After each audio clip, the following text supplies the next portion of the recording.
Some of you may be wondering how I made friends with so many hummingbirds. To tell you the truth, I couldn't have done it without my brother's help. You see, he went out of his way to get all of these interesting different types of feeders to see which ones the birds would like the most. And over time, a couple birds turned into a couple more, and before we knew it, I guess they felt comfortable enough with how much food was here, and they just started making babies.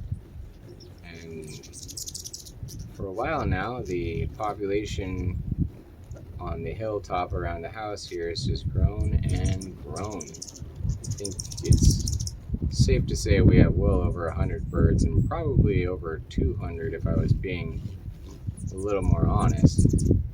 Hey. Anyway, there's a couple of tricks. One is they do like to have multiple spots to feed from.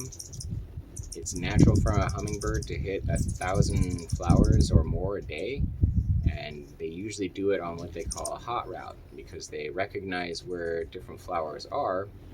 They'll go and kind of follow a general path or route for the day and hit as many flowers as they can, because they really need a lot of energy to keep up all this hovering.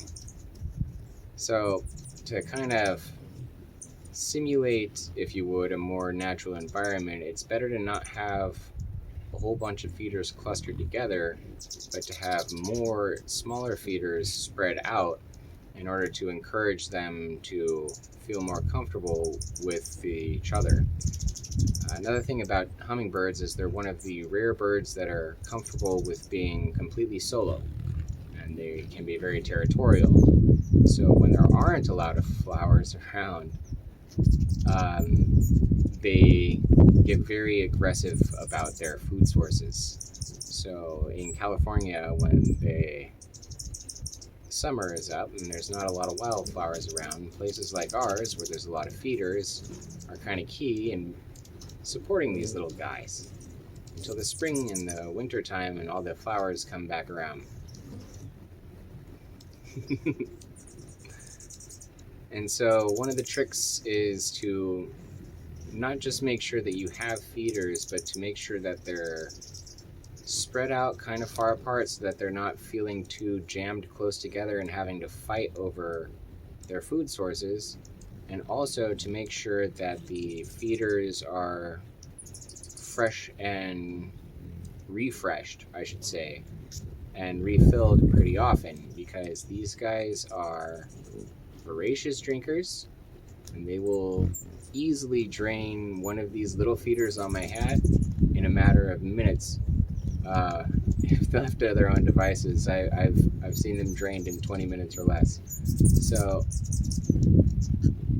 just to give you an idea, a group of hummingbirds can easily polish off one of your bigger hanging feeders in a day if there's enough of them around. And if there's not a lot of other food around and you're the only food source, many birds are going to try and show up and feed. One of the other tricks is to actually have regular flowers around. Hummingbirds are often attracted to what they call fluted flowers or tubular flowers, the ones where they can stick their long noses in there. But they're very much attracted to yellow, orange, and red flowers. I don't know if it's just the light spectrum or what. I've definitely seen them hit blue flowers and violet flowers before, so it's not exactly as if they're exclusive, but they really like the bright red and the bright yellows. So having natural flowers around that bloom at different types of the year is going to be a visual cue for hummingbirds flying by that, hey, look, this is a spot where there can be food. And they'll investigate. And if there is a regular food source, then they'll make it part of their route. And if the food source is abundant enough and they don't find many food sources away from where you're at, they actually will start to nest close by because they want to make sure that their food supply is steady. So those are some kind of hints and tips and tricks as to how to make friends with these little guys.